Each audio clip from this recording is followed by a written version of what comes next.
وذكر فإن الذكرى تنفع المؤمنين.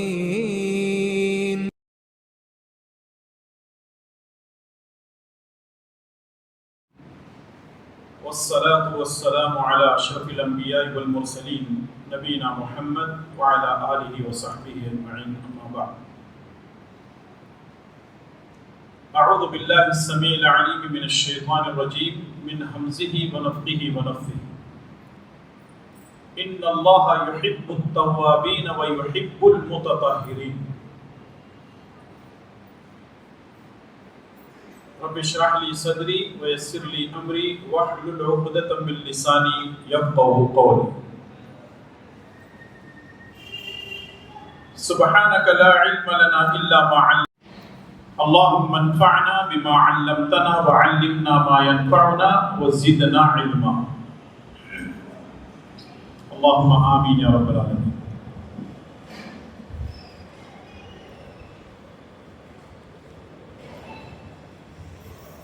آج کے درس میں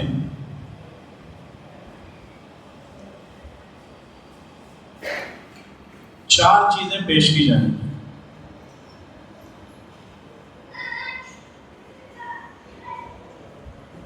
اور وہ چار چیزیں کون سی ہیں اس سے پہلے ایک وضاحت ضروری ہے. وہ یہ ہے کہ ابھی مولانا اعلان کر رہے تھے نماز کے بارے میں بتائیں گے، لیکن سب سے پہلے نماز سے پہلے والی چیزیں سیکھیں گے، پھر اس کے بعد اگر اللہ تعالیٰ نے توفیق دی تو نماز پر بھی گفتگو ہوگی انشاءاللہ. اور کبھی یہ بھی ذہن میں آ رہا ہے کہ اگر ساری چیزیں ایک ہی مرتبہ پیش کریں گے تو کوئی بھی چیز دماغ میں نہیں بیٹھے، تو اس لیے پہلے ہم وہ سیکھیں گے جو نماز کے لیے اہم اور ضروری ہے. نماز کے لیے سب سے اہم جو کام ہے، جو کرنے والے کام ہیں اور جس کے بارے میں آج بات چیت ہوگی، وہ کل چار چیزیں ہیں. پہلی چیز ہے طہارت.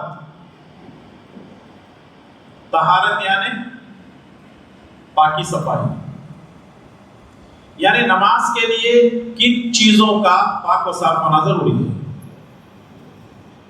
دوسری چیز ہے غسل. غسل کا طریقہ پیارے نبی صلی اللہ علیہ وسلم کیسے کیا کرتے تھے وہ بھی بتائیں. تیسرا طریقہ ہے وضو کا. جس طرح غسل ضروری ہے اسی طرح وضو بھی ضروری ہے، تو وضو کا طریقہ بھی سیکھیں گے. ساتھ میں تیمم، یہ کس کو کہتے ہیں، تیمم کس کا نام ہے، یہ ساری چیزیں مختصراً آپ کی خدمت میں پیش کرنے کی کوشش کی جائے گی. اللہ تعالیٰ سے دعا کیجئے کہ رب العالمین ہم تمام کو دین سیکھنے اور اس پر عمل کرنے کی توفیق نصیب فرمائے. آمین. سب سے جو قرآن کریم کی پہلی آیت ہے وہ ہے سورہ بقرہ آیت نمبر 222. اللہ تبارک و تعالی نے فرمایا ان اللہ یحب التوابین ویحب المتطہرین. ان اللہ یحب التوابین ویحب المتطہرین.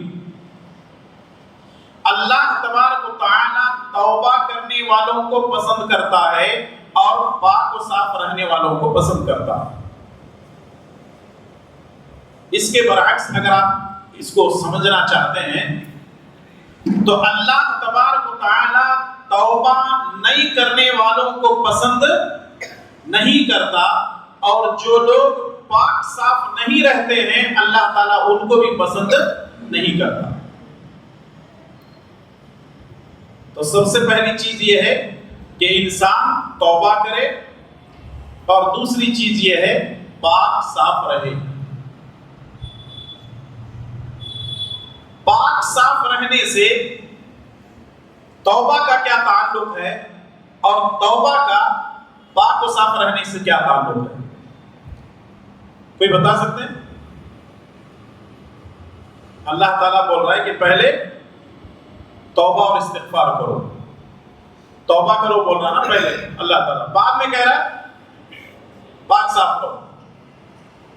ان دونوں کا جوڑ کیا ہے؟ کیسے ہم اس کو سمجھ سکتے ہیں؟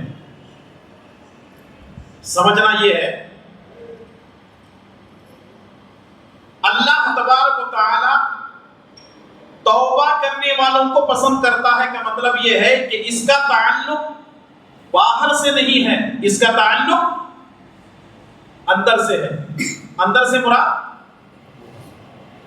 مراد دل سے ہے. آگے بڑھو. توبہ کا تعلق کہاں سے ہے؟ ارے ابھی بولے نا جی، کہاں سے ہے؟ دل سے ہے. توبہ کا تعلق دل سے ہے. اس کا مطلب یہ ہے کہ توبہ دل سے ہوتی ہے. کلے کو مار لینے سے توبہ نہیں ہوتی. عام طور پہ ہمارے یہاں بچے غلطی کرے تو کیا کرتے ہیں؟ توبہ کر لیں. توبہ توبہ توبہ توبہ، یہ فائدہ نہیں ہے. خیر وہ بچوں کو ڈرانے کے لیے کرتے ہیں، الگ بات ہے، سمجھانے کے لیے غلطی آئندہ نہیں کرنا. لیکن بڑوں کے لیے یہ کلے پہ مارنے والی توبہ نہیں، دل سے توبہ کر. وَيُحِبُّ الْمُتَطَهِّرِينَ، اللہ تبارک و تعالیٰ پاک صاف رہنے والوں کو، صاف ستھرے رہنے والوں کو پسند کرتا ہے. اس کا تعلق اندر سے ہے یا باہر سے ہے؟ اس کا تعلق باہر سے ہے. اس کا مطلب یہ ہے کہ جب آدمی عبادت کرنے کے لیے آتا ہے تو اس کا اندر بھی پاک رہنا ضروری ہے، اس کا باہر بھی پاک رہنا ضروری ہے. اگر آدمی کا اندر پاک ہو، باہر گندا ہو، نماز ہوتی نہیں ہوتی. ایک آدمی باہر سے پاک ہے، اندر سے گندا ہے، اس کی عبادت قبول ہوتی نہیں ہوتی. تو یہ دونوں چیزیں پاک و صاف ہونا ضروری.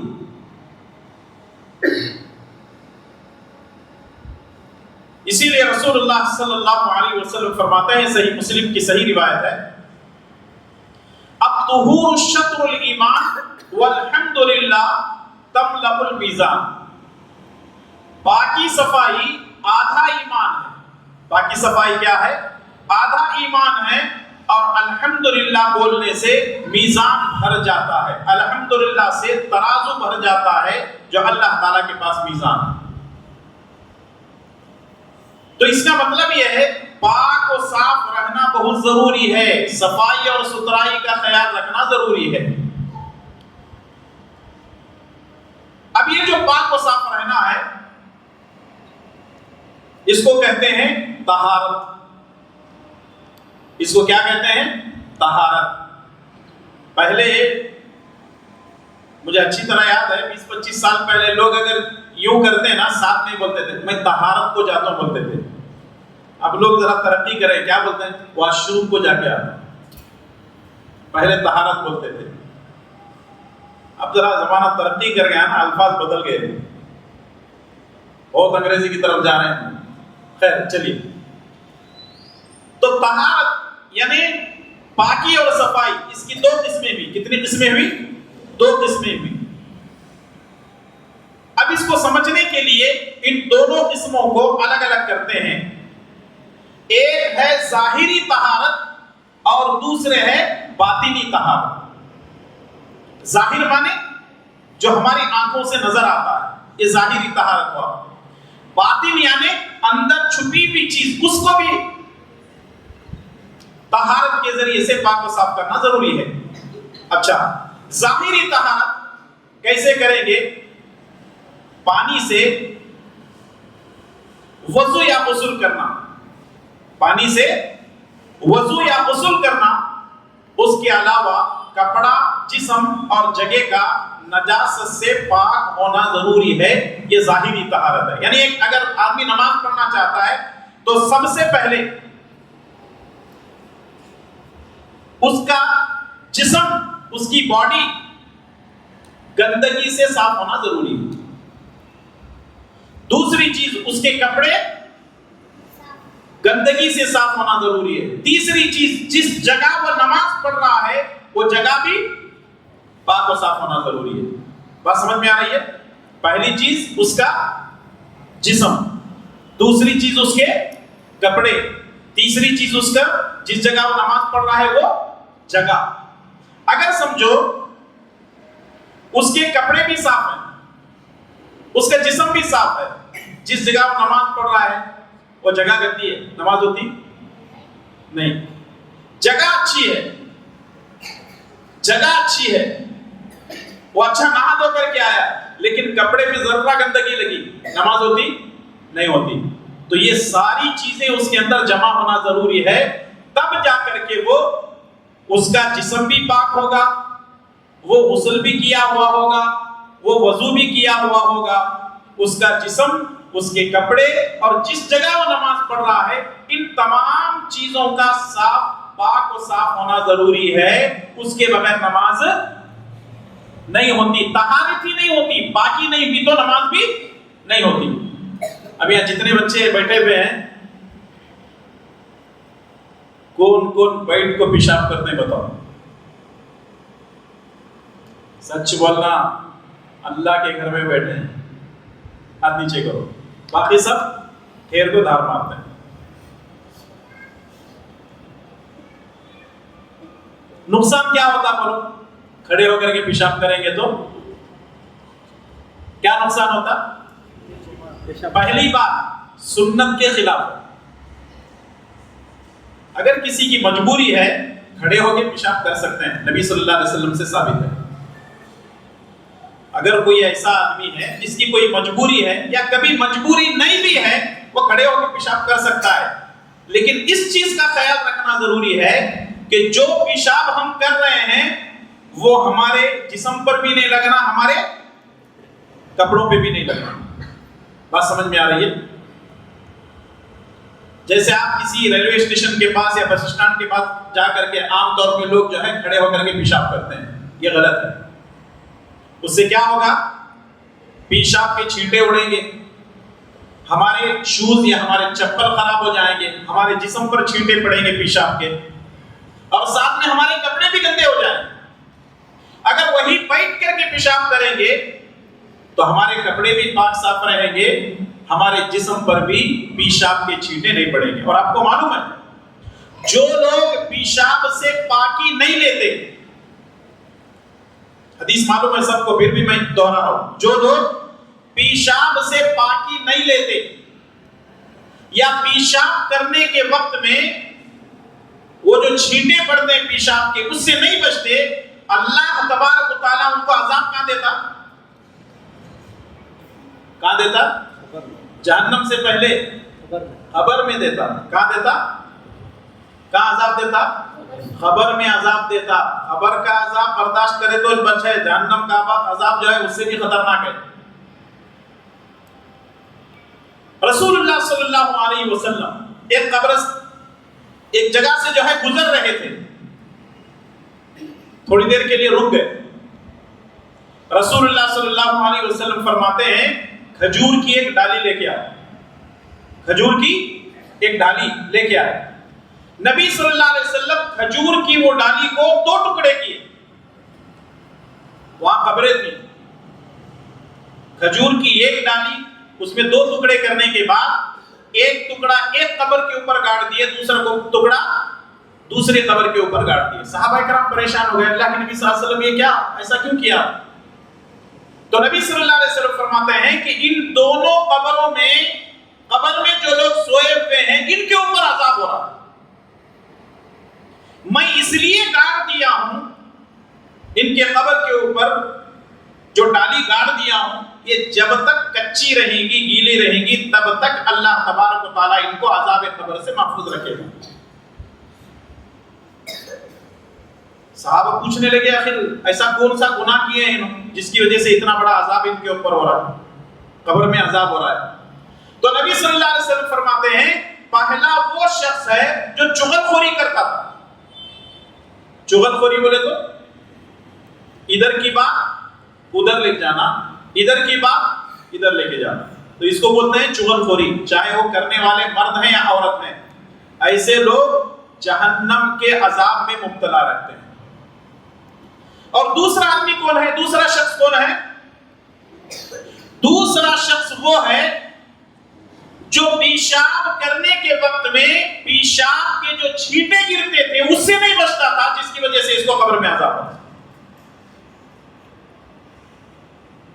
اب آپ لوگ جو پینٹ پہنتے ہیں، جینس پینٹ، اس میں سب سے زیادہ پریشانی کیا ہوتی بولو؟ کئی کی پریشانی ہوتی؟ پیشاب کرنے کی ہوتی نا. اب اگر پیشاب کر رہے ہیں آپ، چاہے آپ کسی بھی باتھ روم میں ہو، پیشاب کر رہے ہیں اور پیشاب کے چھینٹے آپ کے کپڑے پر یا آپ کے جسم پر پڑ رہے ہیں، اس کا مطلب یہ ہے کہ آپ قبر میں عذاب کے لیے اپنے آپ کو تیار کر رہے ہیں. یہ گناہ اب تک آپ سے ہوا سو ہوا، اب کے بعد وعدہ کر کے اٹھو کہ انشاءاللہ تعالی ایسا گناہ ہم سے نہیں ہوگا. ٹھیک ہے؟ آئندہ احتیاط کریں گے، کیونکہ قبر کا عذاب کوئی معمولی عذاب نہیں ہے، اور قبر کا عذاب برحق ہے، جیسا کہ اللہ کے پیارے نبی صلی اللہ علیہ وسلم نے بیان فرمایا. قرآن کریم کی بھی آیات موجود ہیں. تو بات یہ چل رہی تھی ظاہری طہارت، یعنی آدمی سب سے پہلے وضو کرے، غسل کرے، اور نماز پڑھنے کے لیے ضروری ہے اس کا جسم بھی پاک ہو، اس کے کپڑے بھی پاک ہوں، اور جس جگہ وہ نماز پڑھ رہا ہے وہ بھی پاک ہونا ضروری ہے. بات سمجھ میں آ رہی ہے؟ میں آسان بنا کریں کہ بچے بھی ہیں، ان لوگوں کو بھی سمجھنا ہے. سمجھ میں آ رہا ہے؟ کتنی چیزیں پاک ہونا ضروری ہے؟ 3 چیزیں. پہلی چیز جسم، دوسری چیز کپڑے، تیسری چیز جگہ. شاباش، یہ چیزیں یاد رکھنا. یہ ظاہری طہارت، ظاہر بولے تو ہمیں دیکھتے یہ چیزیں. اچھا، باطنی طہارت ہونا ضروری ہے. باطن مطلب اندر. کہاں سے اندر ہے وہ؟ اندر کہاں ہے؟ دل. شاباش. کہاں سے؟ اندر. دل سے بھی پاک و صاف ہونا ضروری ہے. دل کن چیزوں سے پاک و صاف ہونا ضروری ہے؟ شرک سے پاک ہونا ضروری ہے، کفر سے پاک ہونا ضروری ہے، تکبر اور گھمنڈ اور غرور سے پاک و صاف ہونا ضروری ہے، کینہ اور حسد سے، نفاق سے پاک ہونا ضروری ہے، ریاکاری، دکھاوے کے لیے جو کام کرتے ہیں اس سے بھی پاک و صاف ہونا ضروری ہے. جب یہ تمام چیزیں ہمارے دل کے اندر رہیں گی تو ہماری عبادت قبول نہیں ہوتی. اگر پاک کریں گے تو اللہ تعالی ہماری عبادتوں کو قبول کرتا ہے. مثال کے طور پر ایک آدمی نماز پڑھنے کے واسطے آیا، غسل بھی کیا، وضو بھی کیا، اس کی باڈی بھی ایک دم پاک و صاف ہے، کپڑے بھی اچھے ہیں، جس جگہ نماز پڑھ رہا ہے وہ مسجد ہے، اچھی جگہ ہے. نماز پڑھنے کے لیے جب وہ کھڑا ہوا، اس کا ظاہر تو پاک ہے، اس کا باطن گڑبڑ ہے. کیا گڑبڑ ہے؟ کہ وہ اللہ کی ذات میں کسی اور کو شریک ٹھہراتا ہے، کسی کے بارے میں اس کے دل میں حسد ہے، کینہ ہے، کپٹ ہے، گھمنڈ بہت زیادہ ہے، اس کو غرور ہے، میرے پاس طاقت ہے، میرے پاس علم ہے، میرے پاس دولت ہے، میں جو چلاتا رہتا ہے. یہ کھڑا کس کے سامنے ہے؟ اللہ کے سامنے. بول کیا رہا ہے زبان سے؟ اللہ اکبر. لیکن اس کے دل کے اندر اگر یہ گندگی ہے تو ایسی گندگی اس کے باطن کے اندر موجود ہے تو اللہ تعالیٰ ایسے شخص کی نماز کو بھی قبول نہیں کرتا. تو پاکی کی کتنی قسمیں ہو گئی؟ طہارت کی کتنی قسمیں ہو گئی؟ 2. ایک ہے ظاہر اور دوسرا ہے باطن. ان چیزوں کو یاد کر رکھیں گے تو انشاءاللہ تعالیٰ آگے اور درس کو سمجھنے میں آسانی ہوگی. اچھا،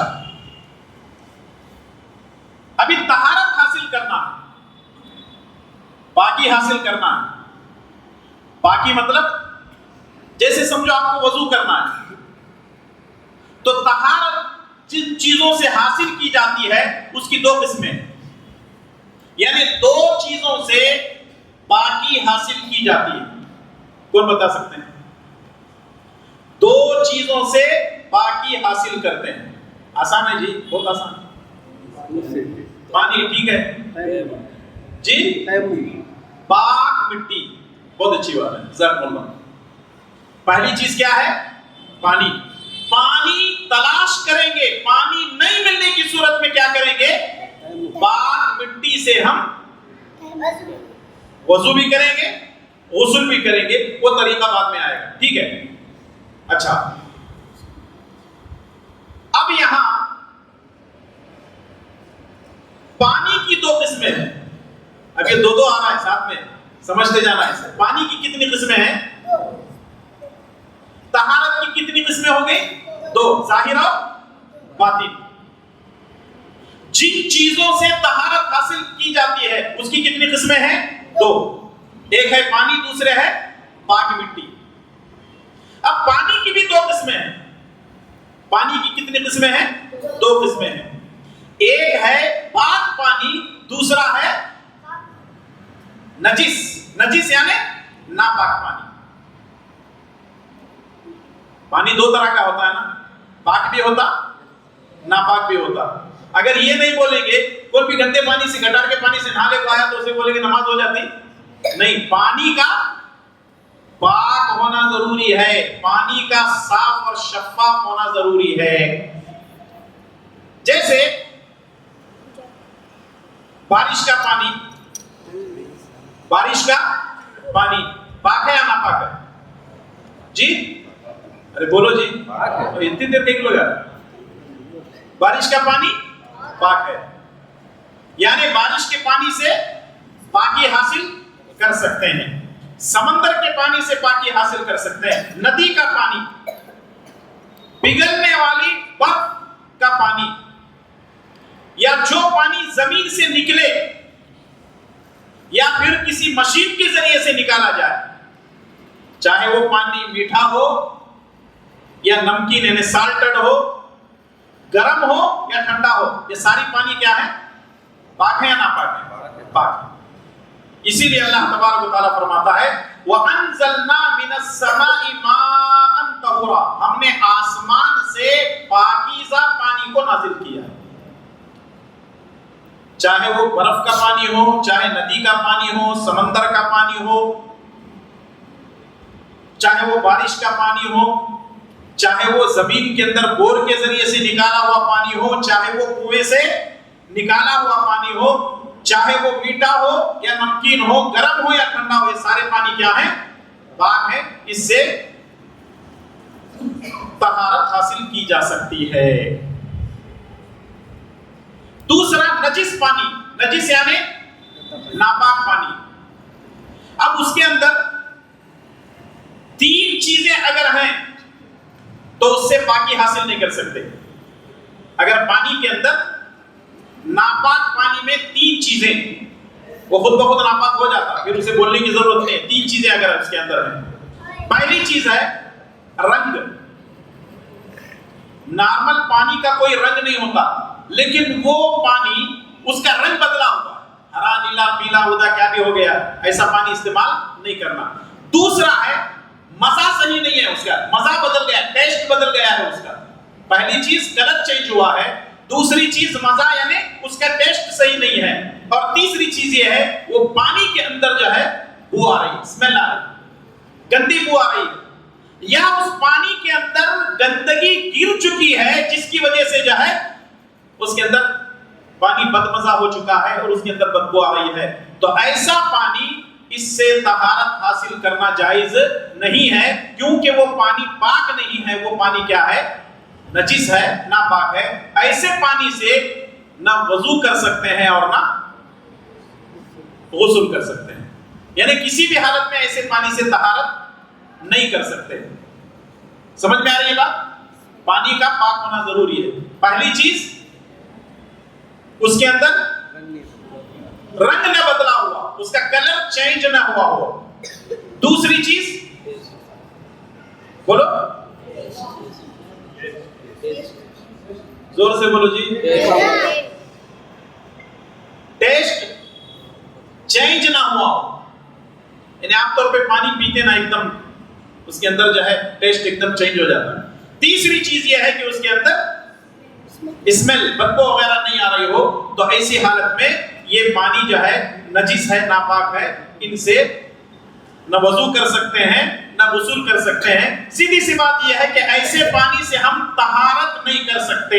طہارت میں کیا آ جاتا؟ وضو اور غسل، ساری چیزیں آ جاتی ہیں۔ اب اس میں وہ بھی چیز آ جاتی ہے، کیا ہے؟ مثال کے طور پر گندا پانی ہے اور آپ کے کپڑے بھی گندے ہیں، وہ گندے پانی سے لے کے آپ دھوئیں گے تو گندے کپڑے جو ہے صاف ہو جاتے ہیں؟ نہیں، اس سے کپڑے بھی صاف نہیں ہوتے۔ وہی پانی لے کے نہائیں گے تو آپ کا غسل بھی نہیں ہوتا، اور وہی پانی لے کر کے اگر آپ وضو کریں گے تو وضو بھی نہیں ہوتا۔ دوسری چیز ہے، جن چیزوں سے طہارت حاصل کی جاتی ہے، پہلی چیز ہے پاک پانی اور دوسری چیز ہے پاک مٹی۔ دوسری چیز کیا ہے؟ پاک مٹی۔ اللہ تبارک و تعالی نے فرمایا فَلَمْ تَجِدُوا مَاءً فَتَيَمَّمُوا صَعِيدًا طَيِّبًا۔ فَلَمْ تَجِدُوا مَاءً، اگر پانی نہ ملے، فَتَيَمَّمُوا صَعِيدًا طَيِّبًا، پاک مٹی سے تیمم کر لو۔ یعنی اگر پانی نہ ملے تو ایسی حالت میں آپ جو ہے تیمم کر سکتے ہیں مٹی سے۔ ایک آدمی کے پاس پانی ہے، گھر میں پانی ہے، لیکن اس کی طبیعت ٹھیک نہیں ہے، پانی سے وضو کریں گے یا تیمم کر کے نماز پڑھیں گے؟ ارے بولو جی، تیمم کر کے نماز پڑھ سکتے ہیں۔ یا ایک زخم ہے، ڈاکٹر بولا پانی نہانا بھی نہیں، اور دوسرا یہ ہے کہ زخم بھیگنا بھی نہیں۔ کوئی ایک ایسی بیماری ہے، ڈاکٹر بولا کہ پانی میں ہاتھ بھی نہیں ڈالنا، اگر پینا بھی ہے تو گرم پانی وہ بھی تھوڑا پینا۔ تو ایسی حالت میں مجبوری اگر ہے، پانی موجود رہتے ہوئے بھی ہم پاک مٹی سے تیمم کر کے غسل بھی کر سکتے ہیں اور تیمم کر کے وضو بھی کیا جا سکتا ہے۔ دونوں چیزیں ایک ساتھ ہو سکتی ہیں۔ وہ آگے میں تیمم کا طریقہ آپ کے سامنے میں بتاؤں گا۔ اب یہ بہت ساری چیزیں ہیں، وہ بچے ہیں، میں نہیں بول سکتا، یعنی کن کن چیزوں سے غسل واجب ہوتا ہے۔ اگر صرف نوجوان ہوتے، شادی شدہ ہو یا غیر شادی شدہ ہو تو پیش کیا جا سکتا تھا، بچے ہیں اس لیے میں احتیاط کر کے آگے نکل جاتا ہوں، ٹھیک ہے؟ اگر آپ لوگ اس کے بارے میں جاننا چاہتے ہیں تو پھر میں انشاءاللہ تعالیٰ بتانے کے لیے تیار ہوں، ٹھیک ہے؟ اب آئیے غسل کی کیفیت، یعنی غسل کرنے کا طریقہ، غسل کرنے کا طریقہ سیکھنا چاہیں گے۔ غسل کرنے کا طریقہ دیکھو، ایک ہے مسنون غسل اور دوسرا ہے واجب غسل۔ خوب گرمی ہو رہی ہے، شاور چالو کیے، ادھر ادھر سے پانی منڈی مارے، باہر نکل گئے، یہ تو کبھی بھی کر سکتے ہیں۔ لیکن اگر غسل واجب ہے تو ایسی حالت میں شاور کے نیچے جانے سے پہلے اگر غسل واجب ہو چکا ہے تو ایسی حالت میں وہ صرف یوں ہی کر کے جو ہے نہیں آ سکتے، بلکہ اس کا طریقہ ہے غسل کا جو پیارے نبی صلی اللہ علیہ وسلم نے بتلایا۔ تو آئیے غسل کا طریقہ سیکھتے ہیں۔ تیار ہیں آپ لوگ؟ پہلی چیز، غسل کی دل سے نیت کرنا، غسل کی نیت کرنا، غسل کی نیت کرنا۔ وضو کرنے سے پہلے کیا کرتے ہیں؟ غسل کی نیت کرتے ہیں۔ غسل کرنے کے وقت میں کیا نیت کرتے ہیں؟ وضو کی نیت کرتے ہیں۔ صحیح ہے؟ صحیح نہیں ہے؟ وضو کے وقت میں وضو کی نیت کرنا، غسل کے وقت میں غسل کسے بولتے ہیں؟ نہانے کو۔ ہمارے یہاں ویسے بھی جو ہے بولتے ہیں کہ پانی، ابا کا پانی نہا رہے بولتے، کیوں اتنی طرح سے دودھ نہا رہے تھے کیا؟ خالی پانی نہا رہے، غسل کر رہے بولے تو کافی ہے، ٹھیک ہے؟ اچھا، غسل کی نیت کہاں سے ہوتی؟ دل سے ہوتی۔ کچھ لوگ زبان سے غسل کرتے ہیں، صحیح ہے؟ وہ غسل کرنے کی دعا یاد ہے کیا کسی کو؟ ارے وہاں سے چاہیے نا جی تمہیں بھی. وہ ہبلی میں ابھی مسجد نہیں بنی تھی، یہ سن 2000 2001 2002 کی بات ہے. ہمارے دوست کے ساتھ ایک نوجوان لڑکا آتا تھا، کوئی 13-14 سال کی اس کی عمر رہی. میں بولا اسے تجھے غسل کی نیت آتی کیا؟ بولے آتی تو. میں بولا سنا تو نے غسل کی نیت کیسے سنا ہے معلوم؟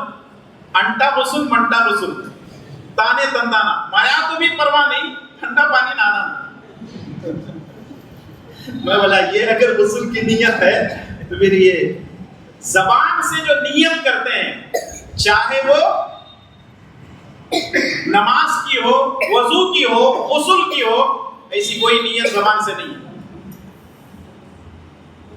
اب دیکھو ایک آدمی ٹوال بھی لیا، لنگی بھی لیا، اس کے انر ویئر لیا، اب وہ باتھ روم میں جا رہا ہے، کہیں کے واسطے؟ جھگڑا کرنے کے واسطے؟ کہیں کے واسطے؟ سر بڑو لینے کے واسطے؟ نہیں. نیت کیا ہے اس کی؟ غسل کرنے کے واسطے جا رہا، تو وہی نیت اس کی کافی ہے. اب لوگ بولتے نہیں نیت زبان سے کرنا ضروری ہے. یہ نیت زبان سے جو کرنے کے ہیں، چاہے وہ نماز میں ہو، چاہے غسل میں ہو، چاہے وضو میں ہو، رسول اللہ صلی اللہ علیہ وسلم سے ثابت نہیں ہے. اہل علم نے زبان سے نیت کرنے کو بدعت کہا. جیسے کچھ لوگ رمضان میں سحری کرنے کے بعد نیت کرتے ہیں، یہ بھی صحیح نہیں ہے. ایک جگہ ہے جہاں پہ زبان سے نیت کرنا ضروری ہے، اگر بھول گئے تب بھی کوئی بات نہیں، دل کی نیت ہی کافی. کہاں ہے؟ ایک جگہ ایسی ہے جہاں پر زبان سے نیت کرنا ہے اور اس میں بھی نویتو نہیں ہے، دوسرے الفاظ حج اور عمرہ میں. کہاں پر؟ حج اور عمرہ میں. اللہم لبیک حجن، اگر حج کر رہے ہیں تو یہ الفاظ ادا کرنا، اللہم لبیک حجن. اور اگر آپ عمرہ کر رہے ہیں، احرام باندھنے کے بعد کیا دعا پڑھیں گے؟ اللہم لبیک عمرتن. جو لوگ حج یا عمرے کیے ہیں ان کو دعا یاد ہے. حج کریں گے تو اللہم لبیک حجن پڑھیں گے، اور اگر عمرہ کر رہے ہیں تو اللہم لبیک عمرتن کہیں گے. یعنی جس جگہ رسول اللہ صلی اللہ علیہ وسلم سے زبان سے نیت کرنا ثابت ہے وہاں زبان سے نیت کریں گے، اور جہاں رسول اللہ صلی اللہ علیہ وسلم سے زبان سے نیت کرنا ثابت نہیں ہے تو وہاں ہم زبان سے نیت نہیں کریں گے. پہلا جو عمل ہے اس کو سنت کہتے ہیں، دوسرا جو عمل ہے سنت کی مخالفت میں اس کو کیا کہیں گے؟ بدعت کہیں گے. تو اس سے یہ بات معلوم ہوئی غسل سے پہلے، وضو سے پہلے کوئی نیت نہیں ہے. بعض مسجدوں میں دیکھتے ہیں باقاعدہ نوائتو پتہ نہیں کیا کیا وہ لکھ کر کے لگاتے ہیں، سنت سے ثابت نہیں. نماز سے پہلے بھی میں فرض نماز پڑھتا ہوں 4 رکعت، اس امام کے منہ میرا کعبے کے، اس پتہ نہیں کیا کیا، مجھے تو یاد نہیں، کیونکہ میں زندگی میں کبھی ایسا پڑھا نہیں. غلط. ان چیزوں سے بچیں. جو سنت ہے اس پر عمل کرنے، سنت پر عمل کرنے کا مزہ ہی کچھ اور. اگر آپ بدعت پر عمل کرتے ہیں تو اس کا مطلب یہ ہے کہ آپ رسول اللہ صلی اللہ علیہ وسلم کی تعلیمات کو چھوڑ کر کے اپنی منمانی کر رہے ہیں.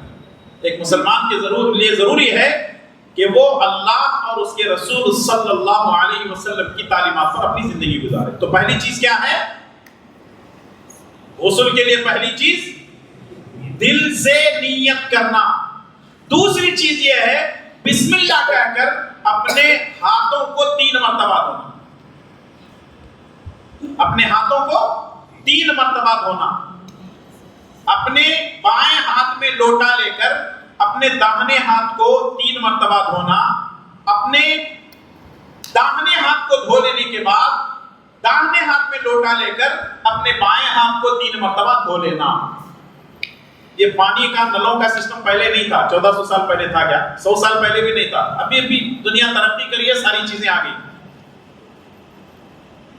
تو اگر آپ جاتے ہیں ایک نل کے نیچے تو آپ نیت کر لیں کہ میں یہ غسل کر رہا ہوں اور میں یہ وضو کر رہا ہوں. اب یہاں غسل کا مسئلہ چل رہا ہے تو نیت آپ کر لیے.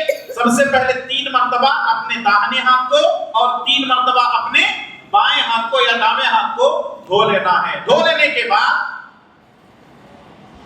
اگر غسل واجب ہے تو اپنی شرمگاہ کو دھونا. چوتھی چیز یہ ہے کامل وضو کرنا. کامل وضو کرنے کا مطلب کیا ہے؟ اچھا یہاں ایک بات اور میں بتاتا چلوں. وہ یہ کہ جب ہم صبح سویرے اٹھتے ہیں جاگتے ہیں تو رسول اللہ صلی اللہ علیہ وسلم کی عادت مبارکہ یہ تھی کہ اٹھنے کے بعد سب سے پہلے بستر پر بیٹھتے اور اپنے ہاتھوں کو ہلکا سا رگڑ کر کے اپنے چہرے پر رسول اللہ صلی اللہ علیہ وسلم ہاتھ پھیرتے تھے. یہ سنت ہے. اور میڈیکل سائنس یہ کہتی ہے کہ آدمی سیدھے بستر سے اٹھ کر کے کھڑا نہ ہو بلکہ تھوڑی دیر بیٹھے پھر اس کے بعد اٹھے. کیوں؟ رات میں آدمی جب 6-7 گھنٹے 8 گھنٹے سوتا ہے تو پورا کا پورا خون جو ہے اس کا شانت رہتا ہے. لیکن جیسے ہی وہ کھڑا ہوتا ہے تو آدمی بے ہوش بھی ہو سکتا ہے, لڑکھڑا سکتا ہے, چکر آ سکتی ہے. تھوڑا سا اٹھ کر کے چند سیکنڈ یوں بیٹھنا ہے, پھر اس کے بعد اپنے ہاتھوں کو لے کر کے اپنے چہرے پر مل لینا ہے, پھر اس کے بعد آپ جا سکتے ہیں. اچھا یہ اٹھنے کے بعد جیسے ہی باتھ روم میں آپ جاتے ہیں تو جانے کے بعد 3 مرتبہ داہنا 3 مرتبہ بایاں ہاتھ کیوں دھوتے ہیں؟ رسول اللہ صلی اللہ علیہ وسلم نے فرمایا سب سے پہلے اپنے ہاتھوں کو اس لیے دھو کیونکہ یہ تمہارا ہاتھ رات میں کہاں جاتا ہے معلوم نہیں. بس سمجھ میں آ رہی؟ کبھی ناف کے نیچے بھی جا سکتا ہے یہ ہاتھ. تو اسی حالت میں سب سے پہلے اپنے ہاتھوں کو 3 مرتبہ دھونا ہے, پھر شرمگاہ کو دھونا ہے, پھر اس کے بعد مکمل وضو کرنا ہے. مکمل وضو کرنا ہے. اب وضو کا طریقہ جو ہے اس کے بعد آ رہا ہے, یہ تو غسل کا طریقہ بتایا جائے. 5ویں چیز یہ ہے کہ اپنے سر پر 3 مرتبہ پانی ڈالنا اور اپنی انگلیوں سے خلال کرنا. 3 مرتبہ اپنے سر پر پانی ڈالنا اور اس کے بعد خلال کرنا. خلال اس کو بولتے ہیں, اس کو بولتے ہیں خلال کرنا, اپنے بالوں کے اندر خلال کرنا. یہ جو ہے کرنا ہے. کیوں کرنا ہے؟ بالوں کے جڑوں میں پانی کو پہنچانا ہے. اگر بال 2-4 ادھر ادھر سے تھوڑا سا سوکھے رہ گئے تو وضو ہوتا, غسل ہوتا نہیں ہوتا.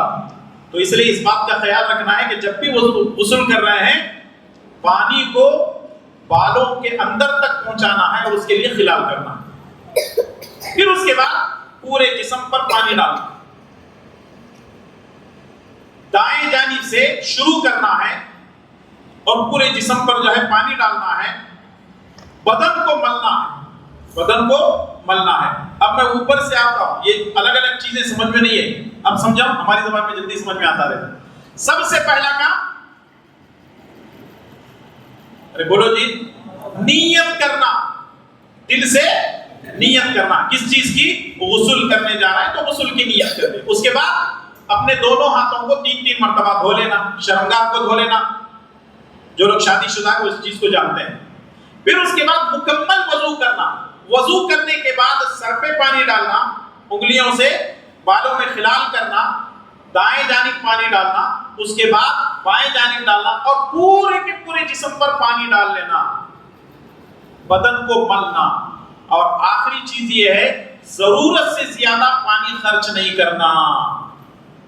نہیں بول صاحب ہمارے گھر میں بول رہے ہیں, کیا مشکل ہے اگر 1 بالٹی کی جگہ 10 بالٹی جو ہے خرچ کرے تو ابا پیسے دیتے لو بل, ایسا کیا بھی مشکل نہیں ہے. ایسا نہیں ہے. کم سے کم پانی میں غسل کرنا ضروری ہے. وضو میں بھی پانی کم ہو, غسل میں بھی پانی کم ہو. اور ہمارے یہاں کیا کرتے ہیں, ادھر نل چالو, میرا نام میرے بابا کا, کھڑے ہو گئے شاور کے نیچے. ایسا نہیں کرنا. ہر چیز کی ایک لمٹ ہے. اسراف جو ہے, فضول خرچی, وہ جائز نہیں ہے. اگر آپ کو یہ پتا چلے کہ 1 بالٹی پانی کے واسطے کتنا خرچ ہوتا ہے تو پھر آپ فضول خرچی نہیں کریں گے. کیسے؟ یہ پانی سب سے پہلے کسی ڈیم سے آتا ہے, کسی ندی سے آتا ہے. وہاں آنے کے بعد میونسپل والے یا کارپوریشن والے اس کو فلٹر کرتے ہیں. وہاں سے پھر گلی جو ہے ٹینک میں آتا ہے, وہاں سے پھر یہ فلٹر ہونے کے بعد ہمارے گھروں کے نلوں میں آتا ہے، ہمارے گھر کے نیچے ٹینک ہے اس میں آ کر کے گرتا ہے، پھر یہاں سے اس کو موٹر سے اوپر چڑھاتے ہیں، وہاں سے پھر ہمارے نلوں میں آتا ہے. کتنا خرچ آتا ہوگا؟ گھر میں جا کیلکولیشن کر لو، یہاں بیٹھ کو کرنے کی ضرورت نہیں. یعنی وہ مفت میں پانی نہیں آتا. اور اگر آپ سمجھتے ہیں کہ ہمارے پاس بوڑی ہے، کنواں ہے، یا ہمارے پاس بور ہے، اس کے لیے بھی تو پیسے لگتے ہیں نا، لاکھوں روپے بور ڈالنے کے لیے لگتے ہیں. پھر اس کے بعد ہزاروں روپے، 40 50 80 ہزار روپے ایسے جو ہے موٹر پمپ سے پورا کا پورا اتارنے کے لیے لگتے ہیں. کوئی بھی چیز فری میں نہیں ملتی. یہاں تک کہ بعض اہل علم یہ کہتے ہیں کہ اگر سمندر میں ندی نالے میں بھی جا رہے ہیں تو احتیاط کرو. پھر بولیں گے آپ مولانا ٹائمنگ بتاؤ، 5 منٹ نہانا، ندی میں جا کر 10 منٹ نہانا. تو فضول جو ہے وہ اسراف کسی بھی حالت میں جائز نہیں. اس چیز کا خیال رکھنا ضروری ہے. تو غسل کا طریقہ سمجھ میں آ گیا؟ کون بتا سکتے ہیں؟ بولو، کوئی کھڑے ہو کے بتا سکتے ہیں؟ میں دوبارہ پیش کر دیتا ہوں. پہلی چیز دل سے نیت کرنا. دوسری چیز اپنے داہنے ہاتھ کو 3 مرتبہ دھونا، اپنے بائیں ہاتھ کو 3 مرتبہ دھونا، شرمگاہ دھونا، اور پھر اس کے بعد مکمل وضو کرنا. غسل کرنے سے پہلے کیا کرنا ہے؟ وضو کرنا. وضو کرنے کے بعد سر پہ پانی ڈال کر کے بالوں میں خلال کرنا، داہنے کندھے پر، اور پھر اس کے بعد پورے جسم پر پانی بہانا اور اپنے جسم کو ملنا. صابن وغیرہ بھی لگا سکتے ہیں، صابن لگانے میں کوئی مشکل نہیں.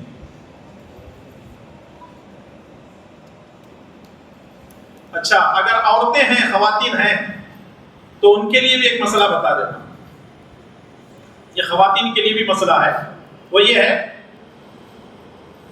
ان کے بال ہوتے ہیں، آیا وہ کھول سکتے ہیں، چوٹی وغیرہ کھول سکتے ہیں، یا بغیر کھولے بھی غسل کیا جا سکتا ہے. وہ یہ ہے کہ اگر وہ اپنے بالوں کو اوپر کی طرف باندھ لیں اور چوٹی نہ کھولیں تو ان کا غسل ہو جائے.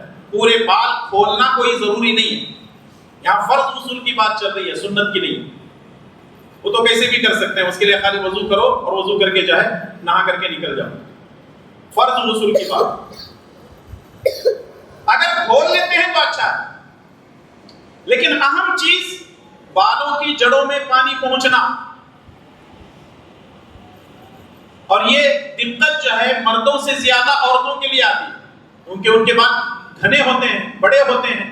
تو اسی حالت میں مائیں بہنیں جو ہے اگر بالوں کو کھول لیتی ہیں، پھر اس کے بعد جو ہے پانی ڈالتی ہیں، پھر اس کے بعد انگلیوں میں خلال کر کے پورے کے پورے سر کے بالوں میں پانی پہنچتا ہے، تو ان کے لیے بہتر ہے. اور یہاں پر بھی مردوں کے لیے ہو یا عورتوں کے لیے ہو، وہ ضروری ہے کہ وہ کم سے کم پانی میں غسل کریں، کم سے کم پانی میں وضو کریں. صحیح بخاری اور صحیح مسلم کے حوالے سے ایک حدیث میں آپ کے سامنے پیش کر دیتا ہوں، جس میں رسول اللہ صلی اللہ علیہ وسلم کے وضو کرنے کا طریقہ موجود ہے. عبداللہ بن عباس رضی اللہ تعالیٰ عنہ کہتے ہیں کہ مجھ سے میری خالہ میمونہ رضی اللہ تعالیٰ عنہ نے بیان کیا کہ میں رسول اللہ صلی اللہ علیہ وسلم کے لیے جنابت سے غسل کرنے کا پانی رکھا.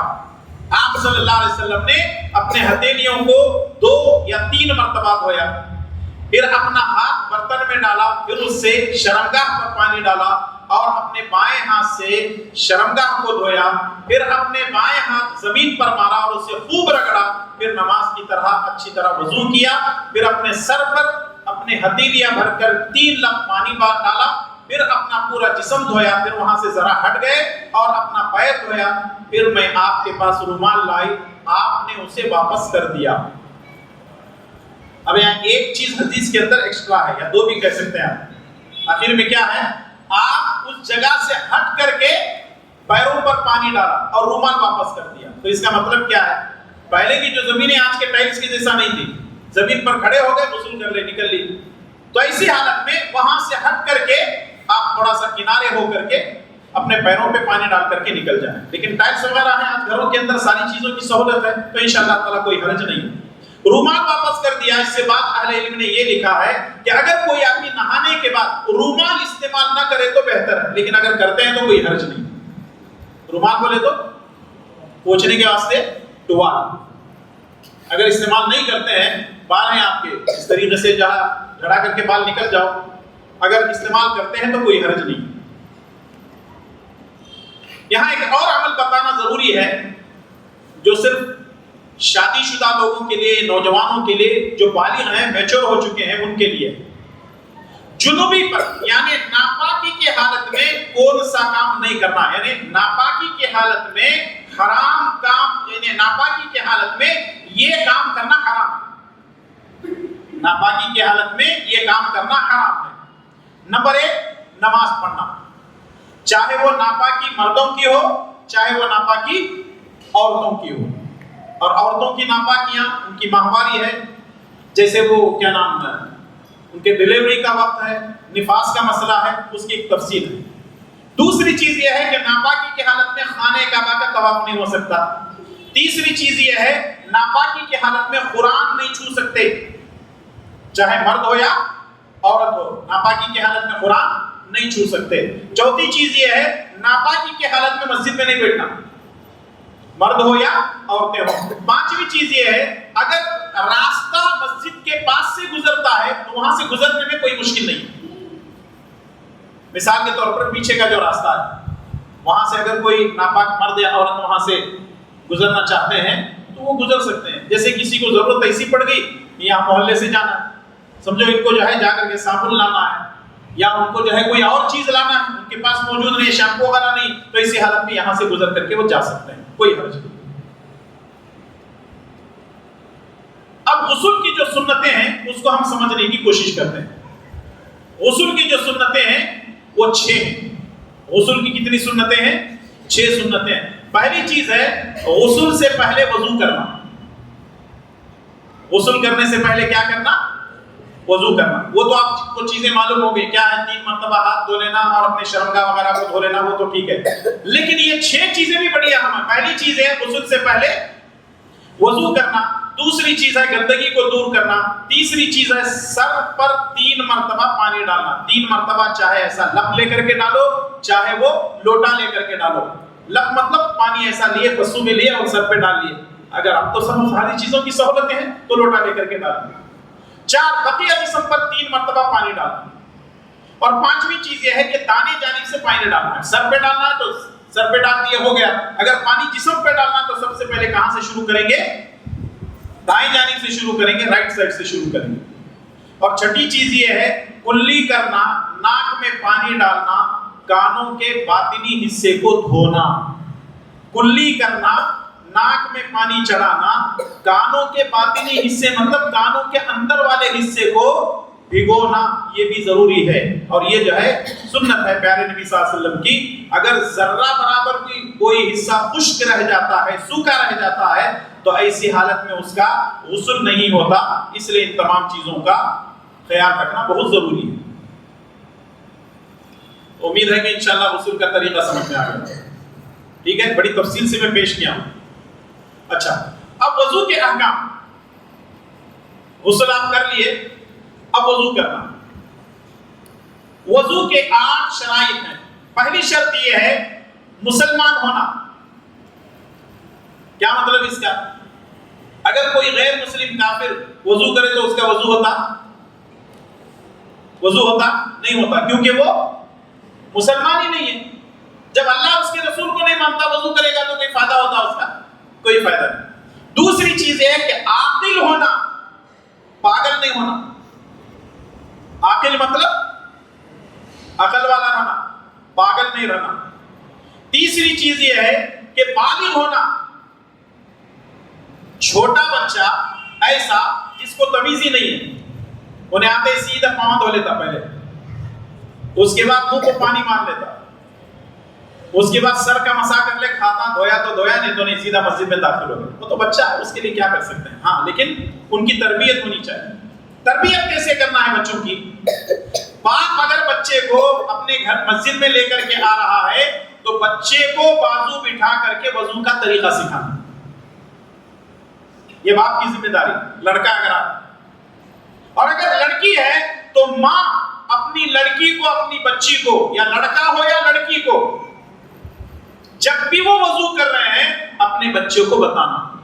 ہمارے عام طور پہ ہوتا ایسا ہے، اگر بچے غلطی کرتے ہیں تو ہم ہنستے ہیں، جبکہ ایسا نہیں ہونا چاہیے. بچے اگر وضو کرنے میں غسل کرنے میں غلطی کرتے ہیں تو ان کی رہنمائی کرنا ضروری ہے. بیٹا پہلے ہاتھ دھونا ہے, پہلے کلی کرنا ہے, ناک میں پانی لینا ہے, چہرہ دھونا ہے. بچوں کو ترتیب بتائیں گے. آج وہ غلط کر رہا ہے, 15 دن غلط کر رہا ہے, 1 مہینہ غلط کر رہا ہے, 1 مہینے کے بعد وہ سیکھ جائے گا تو انشاءاللہ اس کا وضو بھی درست ہوگا. تو اس لیے اصلاح ضروری ہے. چوتھی چیز ہے نیت کرنا. وضو کرنے سے پہلے نیت کرنا. بغیر نیت کے وضو نہیں ہوتا.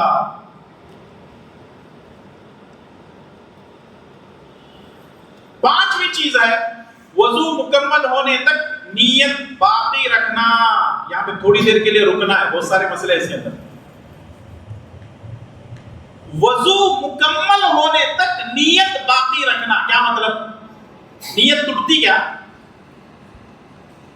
مثال کے طور پہ ہاتھ دھو لیے, کلی کیے, ناک میں پانی چڑھا, آپ منہ دھو لیے, موبائل بجنا شروع ہوا. آپ وضو کرنا چھوڑ کر کے موبائل لیے باہر چلے گئے. اس کا مطلب یہ ہے کہ آپ یہاں غلط کر رہے ہیں. پہلی بات یہ ہے کہ آپ اپنی نیت توڑ دیے, وضو کر رہے تھے, آپ وضو چھوڑ کر کے آپ موبائل کے پیچھے بھاگ گئے. پہلی چیز. دوسری چیز یہ ہے کہ جب 2 4 5 منٹ باہر جا کر کے بات چیت کرنے کے بعد واپس آئیں گے تو جو اعضاء پہلے دھوئے تھے وہ کچے رہتے ہیں, سوکھے رہتے ہیں؟ سوکھے رہتے ہیں. تو اس کا مطلب یہ ہے آپ جو ہے اپنے ہاتھوں کو سکھا دیے ہیں, چہرہ بھی سوکھ گیا ہے آپ کا. تو ایسی حالت میں آپ کو کرنا کیا ہوگا؟ نئے سے نیت کرنا ہے اور پھر نئے سے وضو کرنا ہے. اسی لیے کہتے ہیں نا, جب وضو کر رہے ہیں آدمی کو چاہے وضو ہو, غسل ہو یا پھر نماز ہو, ہمیشہ جس کام کے لیے وہ بیٹھا ہوا ہے اس میں پوری طرح توجہ دے کر کے کانسنٹریٹ کے ساتھ کام کرے. آدھا تیتر آدھا بٹیر نہیں رہنا. یا وضو بھی کرتے کیا فون آئے گی, کیا ہے کہ ہاں بھیا بولو جلدی جلدی بولو مجھے نماز. کیا بالکل اطمینان کے ساتھ. بعض صحابہ کرام جلدی جلدی وضو کر کے جا رہے تھے تو ایک صحابی کے جہاں ایڑی کے پاس جگہ سوکھی تھی, خاص کر کے وضو میں کوہنی میں اور ایڑی میں جگہ سوکھی رہتی. یوں نل کے نیچے ہاتھ ڈالے, یوں نل کے نیچے ہاتھ ڈالے, کچھ لوگ یوں بھی چڑھا رہے, یوں بھی چڑھا رہے, یوں بھی لے رہے. پھر آدھا سارا وضو کر کے نہیں, جب تک وضو پورا نہیں ہوتا تب تک اس کی نماز بھی نہیں ہوتی. مکمل وضو ہونے تک نیت کو باقی رکھنا ہے. اور چھٹی چیز یہ ہے وضو کو واجب کرنے والی چیزوں کا دوران وضو پیش نہ آنا. کیا مطلب؟ جن چیزوں سے وضو ٹوٹتا ہے اگر وضو کے درمیان وہ چیز آ گئی تو وضو رہتا یا ٹوٹ جاتا. مثال کے طور پر ہاتھ دھوئے, کلی کرے, ناک میں پانی لیے, چہرہ دھوئے, ہاتھ دھونے جا رہے تھے, ہوا خارج ہو گئی. ہوا خارج ہونا سمجھتے ہیں نا, بہت اچھا سمجھتے ہیں. ہوا نکل گئی, بات آ گیا آدمی کو, تو اب آدھا وضو ہوا تھا نا پہلے, وہ باقی رہتا کہ چلے جاتا؟ جی چلے جاتا. یہ مسئلہ بہت عام ہے. پھر نئے سے شروع کرنا وضو. کیا کریں گے؟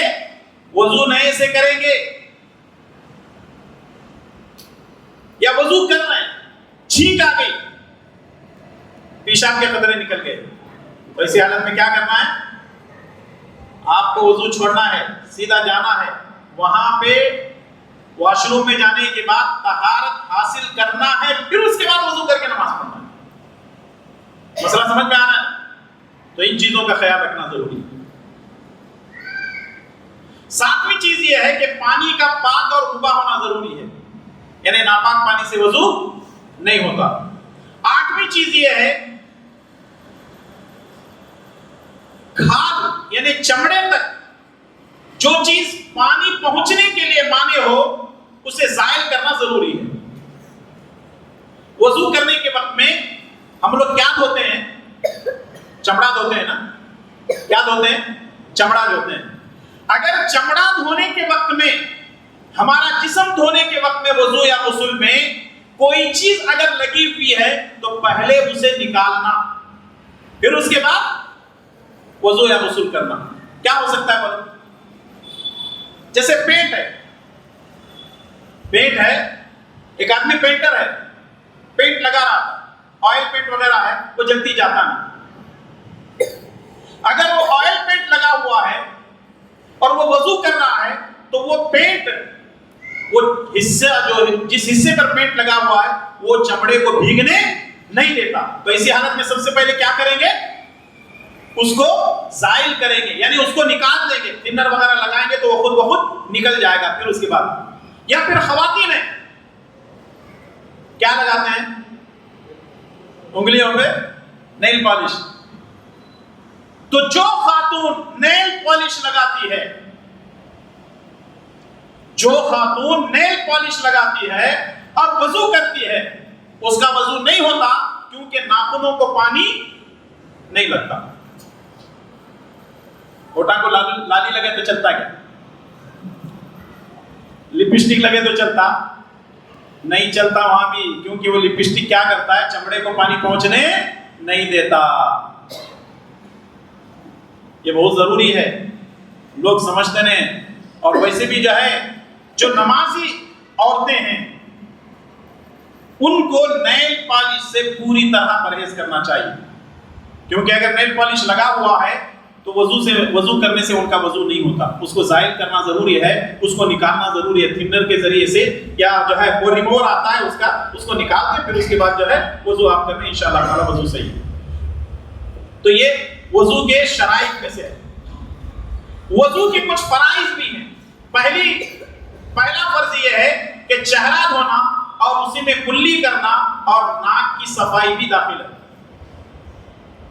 چہرہ دھونا، کلی کرنا اور ناک کی صفائی کرنا۔ جب ہم لوگ چہرہ دھوتے ہیں تو اس میں وہ ساری چیزیں ہم لوگ کر لیتے ہیں۔ دوسری چیز یہ ہے دونوں ہاتھوں کو کوہنیوں تک دھونا۔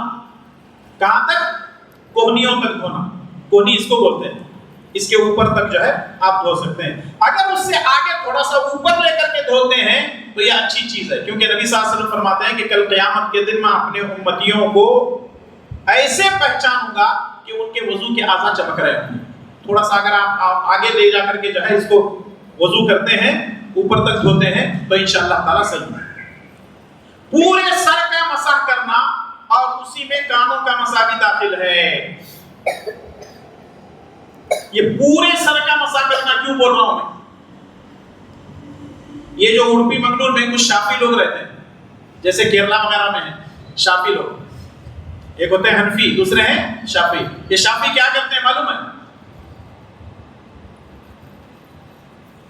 3 مرتبہ یہ ٹچ کر لیے پانی لے کر کے، ان کا وضو ہو گیا، سر کا مسح ہو گیا۔ وہ بولتے پورے سر پہ پانی جو ہے مسح کرنے کی ضرورت نہیں ہے، جبکہ سر کا جو مسح ہے کیسے کرنا ہے؟ یا آپ دیکھیں ان دونوں انگلیوں کو ملائیں، پیشانی سے جہاں سے بال شروع ہوتے ہیں وہاں سے شروع کریں گے، سیدھا اس کو یا انگوٹے جو ہے اس طرف لگیں گے، ایسے لیں گے، پھر اس کے بعد اس کو پورا پیچھے کی طرف لے جائیں گے گدی تک، پھر اس کو واپس آگے تک لے کے آئیں گے، یعنی جاتے وقت اوپر والا حصہ مسح ہو گیا، واپس لاتے وقت اندر والے بال مسح ہو گئے۔ اس کا مطلب یہ ہے کہ پورے کے پورے سر کے بال کو مسح ہو گیا۔ اب جب یہ سر کا مسح آپ کریں گے، کرنے کے ساتھ ساتھ الگ سے پانی لینے کی ضرورت نہیں ہے، سنت یہی ہے کہ اسی سے اپنے انگلیوں کا خلال کریں، اپنے کانوں کا خلال کریں گے۔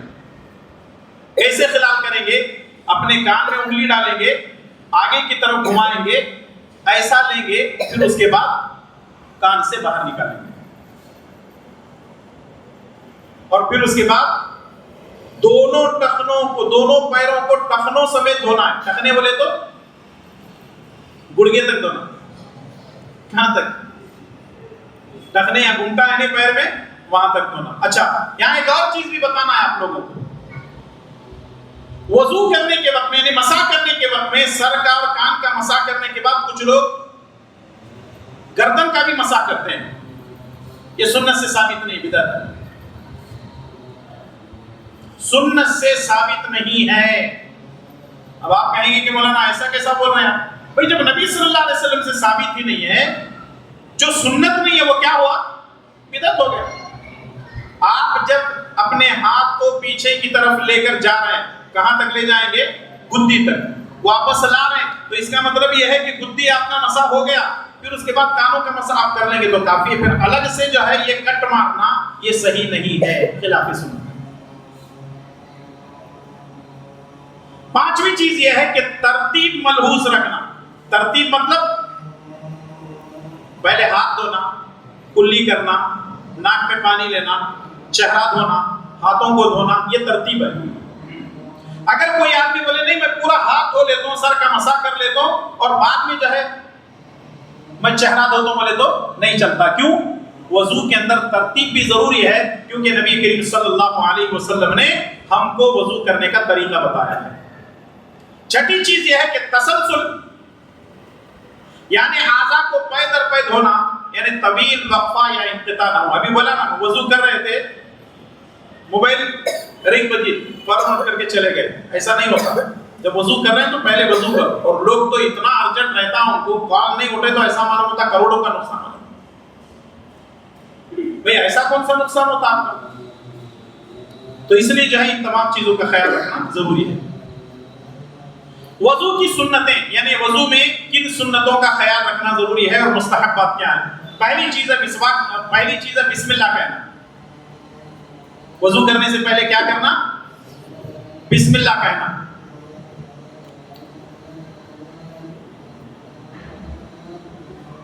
سنن ابو داؤد کی ایک روایت ہے، رسول اللہ صلی اللہ علیہ وسلم فرماتے ہیں کہ جس نے بسم اللہ نہیں پڑھی وضو سے پہلے اس کا وضو نہیں ہوتا، اور جس کا وضو نہیں ہوتا اس کی نماز بھی نہیں ہوتی۔ تو اس لیے بسم اللہ کا خیال رکھنا ضروری ہے۔ کان میں موبائل لگائیں، بک بک کر رہے ہیں، پھر اس کے بعد وضو کرنے کے لیے بیٹھے، ایسا نہیں ہونا چاہیے۔ بسم اللہ وضو سے پہلے بہت اہم ہے۔ دوسری چیز ہے مسواک کرنا۔ تیسری چیز ہے دونوں ہتھیلیوں کو 3 مرتبہ دھونا، اپنے دونوں یہ جو جوائنٹ ہے ہاتھ کا، یہاں تک کتنی مرتبہ دھونا؟ 3 مرتبہ۔ چوتھی چیز یہ ہے چہرہ دھونے سے پہلے کلی کرنا اور ناک میں پانی ڈالنا۔ یہاں ایک اور چیز بھی میں بتاتا ہوں آپ کو، وہ یہ ہے کہ کلی کرنے اور ناک میں پانی لینے کے لیے ایک ہی چلو کافی ہے، یعنی ایک ہی مرتبہ لینا کافی ہے۔ ایک ہی مرتبہ مطلب پہلے کلی کر رہے ہیں پھر اس کے بعد ناک میں پانی لے رہے ہیں، نہیں، ناک پہلے منہ میں پانی لے کر کے ساتھ میں ناک میں پانی لے رہے ہیں، الگ سے پانی لینے کی ضرورت نہیں۔ جیسے میں پہلے کیا بتایا، سر کے مسح کے ساتھ ہی کانوں کا مسح کریں گے، الگ سے پھر پانی ہاتھ دھونے کی ضرورت نہیں۔ ان چیزوں کا خیال رکھیں۔ پانچویں چیز گھنی داڑھی میں خلال کرنا۔ اگر داڑھی گھنی ہے تو اس میں خلال کرنا۔ خلال کیسے؟ کہ اپنی انگلیوں کو یوں ڈال کر کے اندر سے اس کو خلال کرنا۔ چھٹی چیز یہ ہے کہ دانے اعضاء کو پہلے دھونا، پہلے رائٹ سائڈ دھونا۔ ساتویں چیز 2 اور 3 مرتبہ دھونا، 2 اور 3 مرتبہ دھونا۔ کیا مطلب اس کا؟ پہلی مرتبہ دھو لی، کبھی کبھی دھلتا کبھی نہیں دھلتا، تو دوسری مرتبہ آپ دھو لیں۔ پھر بھی اگر آپ چاہتے ہیں تو تیسری مرتبہ بھی دھل سکتے ہیں، لیکن تیسری مرتبہ جانا یہ خلاف سنت ہے۔ تیسری مرتبہ سے زیادہ دھونا یہ خلاف سنت ہے۔ 8ویں چیز ہے وضو کے بعد کی دعا پڑھنا۔ وضو کے بعد کی دعا پڑھنا کون سی دعا ہے؟ اللہم افتح لی ابواب رحمتی۔ جی پڑھ رہے ہیں کیا کون بھی؟ ارے بولو جی، نوجوان بچے پڑھو، وضو کے بعد کی دعا معلوم نہیں جی؟ اشہد ان لا الہ الا اللہ واشہد ان محمدا عبدہ ورسولہ۔ پھر اس کے بعد اللہم اجعلنی من التوابین واجعلنی من المتطہرین۔ ماشاءاللہ سب کو یاد ہے۔ اور نبی چیز یہ ہے کہ جب کبھی بھی وضو کرتے ہیں اگر 2 رکعت تحیۃ الوضو پڑھتے ہیں تو بہت اچھی بات ہے۔ اس کی فضیلت معلوم ہے نا؟ رسول اللہ صلی اللہ علیہ وسلم ایک مرتبہ جو ہے خواب دیکھتے ہیں کہ رسول اللہ صلی اللہ علیہ وسلم جنت میں ٹہل رہے ہیں، جا رہے ہیں، چل رہے ہیں، تو کسی کے چلنے کی آواز آتی ہے۔ تو نبی صلی اللہ علیہ وسلم حضرت بلال سے پوچھتے ہیں کہ تمہاری آواز ہے، آخر تم کیا کرتے ہو؟ بولے کچھ بھی نہیں۔ بولے نہیں کچھ نہ کچھ عمل کرتے ہو؟ بولے ہاں یہ عمل کرتا ہوں۔ کہا کیا ہے؟ جب بھی میں وضو کرتا ہوں تو 2 رکعت تحیۃ الوضو نماز پڑھ لیتا ہوں۔ اللہ اکبر۔ وہ 2 رکعت ان کو کہاں لے کے جا رہا ہے؟ جنت میں لے کے جا رہا ہے۔ تو اس لیے جب موقع ملتا ہے وضو کرنے کے بعد، ایک تو وضو میں رہنے کی ہمیشہ کوشش کریں، اور جب بھی وضو کرتے ہیں تو کم سے کم تحیۃ الوضو 2 رکعت نماز پڑھنے کی کوشش کی جائے۔ اب وضو کو توڑنے والی چیزیں، یعنی وضو ہم کر لیے لیکن وضو کن چیزوں سے ٹوٹتا ہے؟ وہ 6 چیزیں ہیں۔ وضو کو توڑنے والی کتنی چیزیں ہیں؟ 6 چیزیں ہیں۔ سبیلین، یعنی اگلی پچھلی شرمگاہ سے اگر کوئی چیز نکلتی ہے تو اس سے وضو ٹوٹ جائے۔ اگلی پچھلی شرمگاہ سے، چاہے مسئلہ مردوں کا ہو یا عورتوں کا ہو، کوئی چیز نکلتی ہے تو وضو ٹوٹ جائے گا۔ مثال کے طور پر پیشاب، پائخانہ، ہوا، منی، مزی اور خون وغیرہ اگر نکل جائے تو ایسی حالت میں وضو ٹوٹ جائے گا۔ دوسری چیز یہ ہے بدن سے زیادہ مقدار میں نجاست کا نکلنا۔ بدن سے زیادہ مقدار میں، تھوڑی مقدار میں نکل جائے تو کوئی حرج نہیں۔ مثال کے طور پر ایک آدمی کو بڑا چھلا ہوا ہے، پھوڑا ہوا ہے، وضو کیا ہوا لیکن وہ جو ہے چھلا پھٹ گیا، اس میں سے خون نکل رہا ہے، پیپ نکل رہا ہے اور زیادہ مقدار میں نکل رہا ہے اور پورا نکل کر کے جو ہے بہہ رہا ہے، تو اسی حالت میں اس کا وضو ٹوٹ جائے۔ تیسری چیز ہے نیند وغیرہ کی وجہ سے عقل کا معاف ہو جانا۔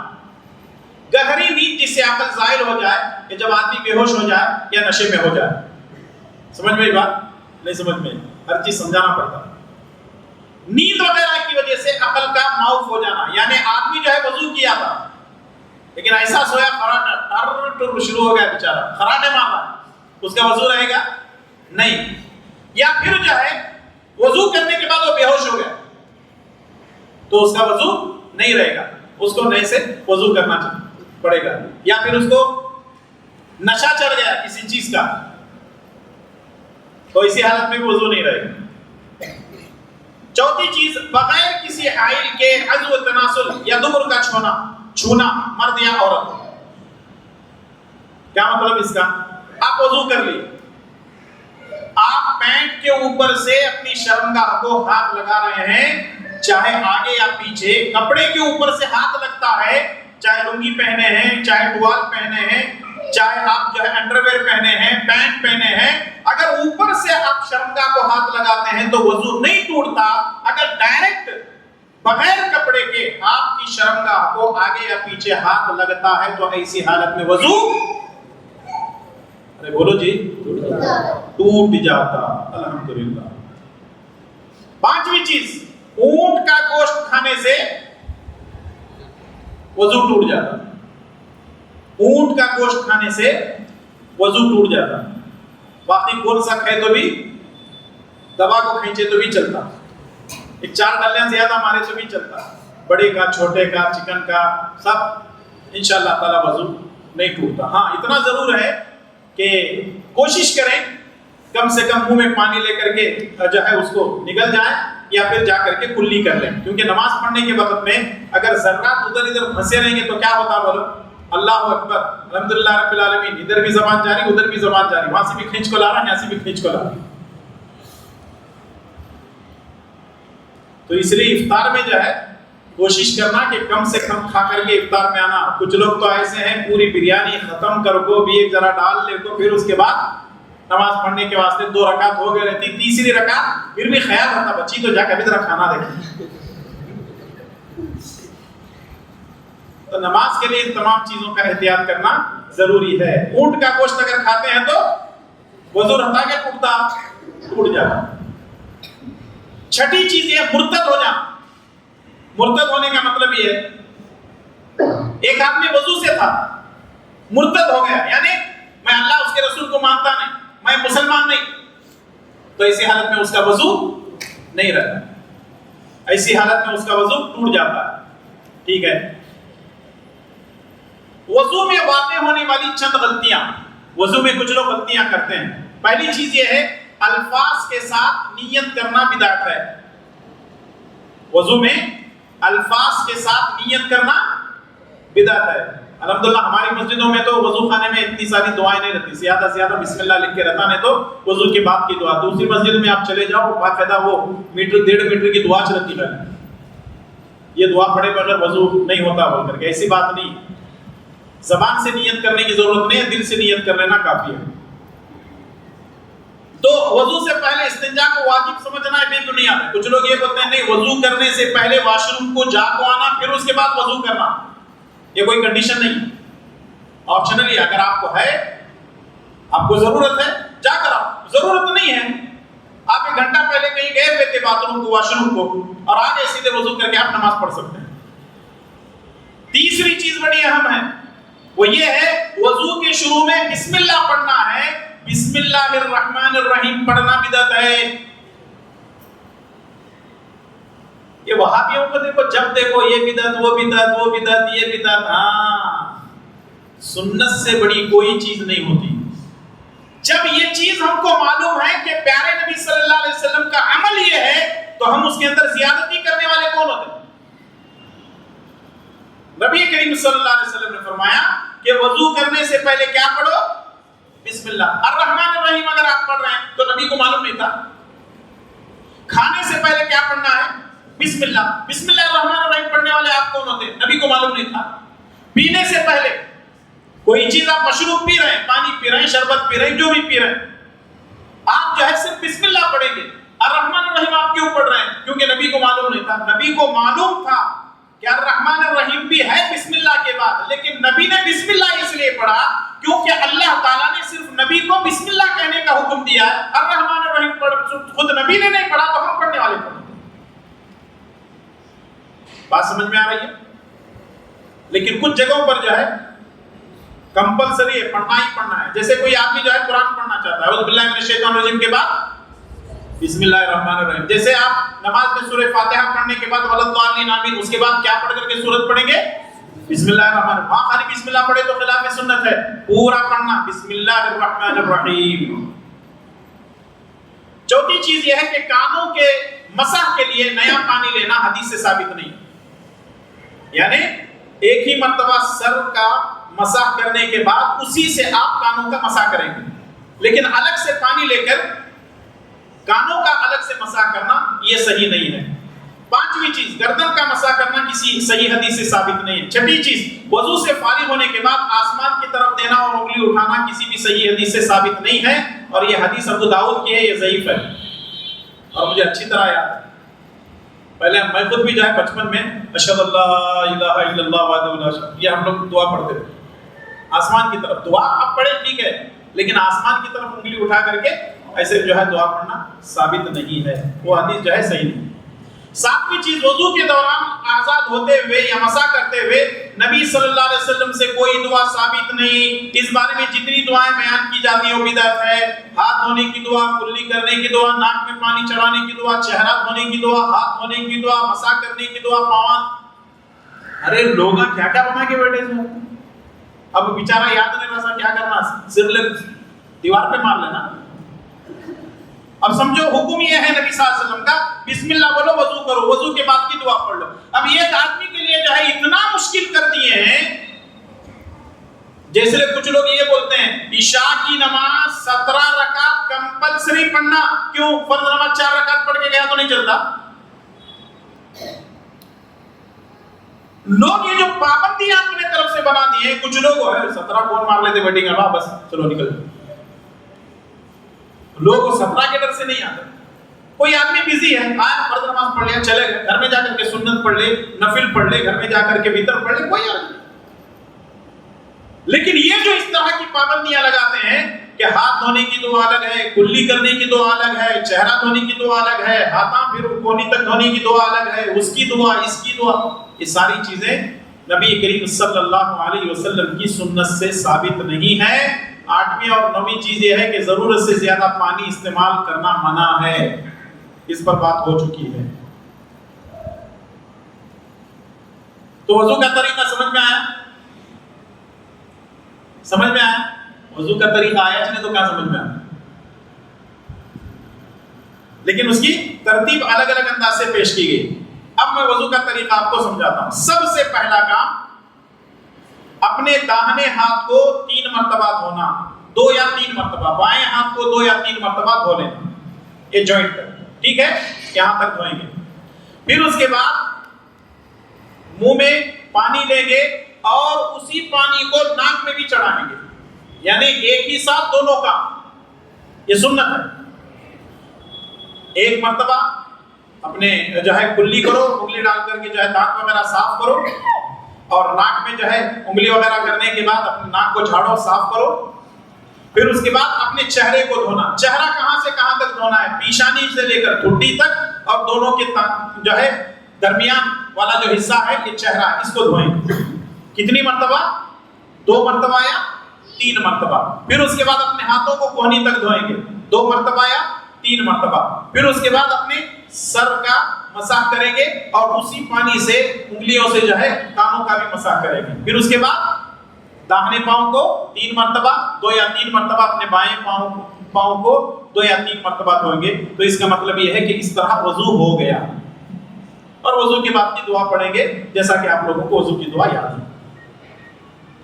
تیمم کے احکام، اگر پانی نہ ملے یا پانی ہے لیکن مجبوری ہے، ایک آدمی مریض ہے، بیمار ہے، ڈاکٹر نے منع کیا، یا اس کے جسم کے اندر جو ہے کوئی زخم ہے، چھلا ہے، بڑا پھنسی ہے، تو اسی حالت میں ڈاکٹر اگر یہ کہے کہ نہیں تم کو پانی جو ہے اپنے اوپر ڈالنا بھی نہیں، نہانا بھی نہیں، اور پانی کا استعمال بھی نہیں کرنا، تو اسی حالت میں آپ پانی استعمال کیے بغیر تیمم کے ذریعے سے وضو بھی کر سکتے ہیں، اور تیمم کے ذریعے سے غسل بھی کر سکتے ہیں۔ تیمم کے معنی ہے ارادہ کرنا، تیمم کے معنی ہے ارادہ کرنا۔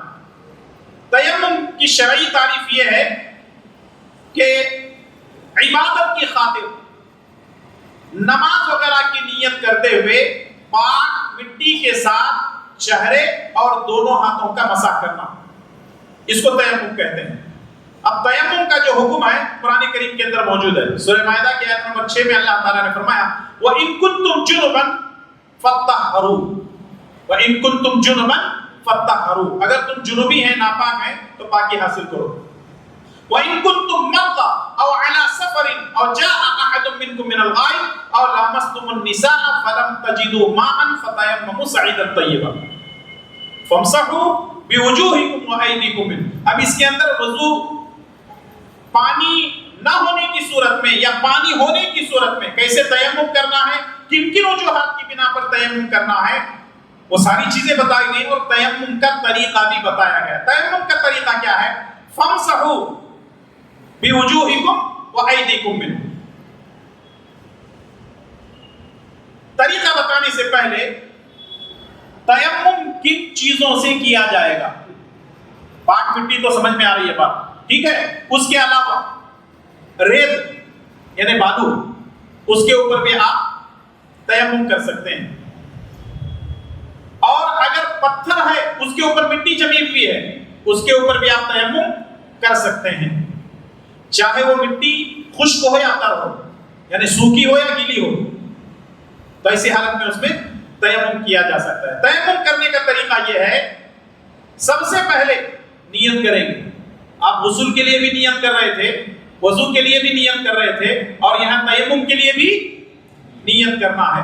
اور تیمم انہی چیزوں سے ٹوٹتا ہے جن چیزوں سے وضو ٹوٹتا ہے۔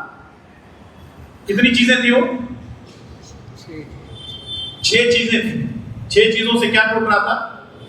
وضو ٹوٹ رہا تھا۔ اگر آپ تیمم کر لیتے ہیں، اگر وہ 6 چیزیں یہاں پر بھی جو ہے ہوتی ہیں، تو اسی حالت میں کیا ہوگا؟ تیمم یہاں پر بھی ٹوٹے گا۔ پہلی چیز نیت کرنا، دوسری چیز بسم اللہ کہنا، تیسری چیز یہ ہے اپنے ہاتھوں کے اندرونی حصے سے زمین پر ایک مرتبہ مارنا۔ تمہارے لیے ایسا کرنا کافی تھا، پھر آپ نے اپنی دونوں ہتھیلیاں زمین پر ماری اور ان کو پھونک دیا، پھر منہ اور دونوں ہتھیلیوں پر مسح کیا۔ صحیح بخاری اور صحیح مسلم۔ میں بتا رہا ہوں، دیکھیں تیمم کا طریقہ۔ پاک مٹی ہے، آپ نیت کر لیے، بسم اللہ بول کر کے مٹی کے اوپر آپ ہاتھ ایسے مارے، ٹھیک ہے۔ اس کے بعد کیا کرنا؟ تھوڑا سا مٹی کو جھاڑ لینا، پھر اس کے بعد اپنے چہرے پر مل لینا، اور پھر اس کے بعد اپنے ہاتھوں کو مل لینا۔ کیا ہو گیا؟ فَامْسَحُوا بِوُجُوهِكُمْ وَأَيْدِيكُمْ، اپنے چہرے کو مل لو، اپنے ہاتھوں کو مل لو۔ یہ غسل کا بھی بدل ہے اور وضو کا بھی بدل ہے۔ بات سمجھ میں آ رہی ہے؟ غسل کا بھی بدل ہے، وضو کا بھی بدل ہے۔ نواقض تیمم، تیمم کیسے ٹوٹتا ہے؟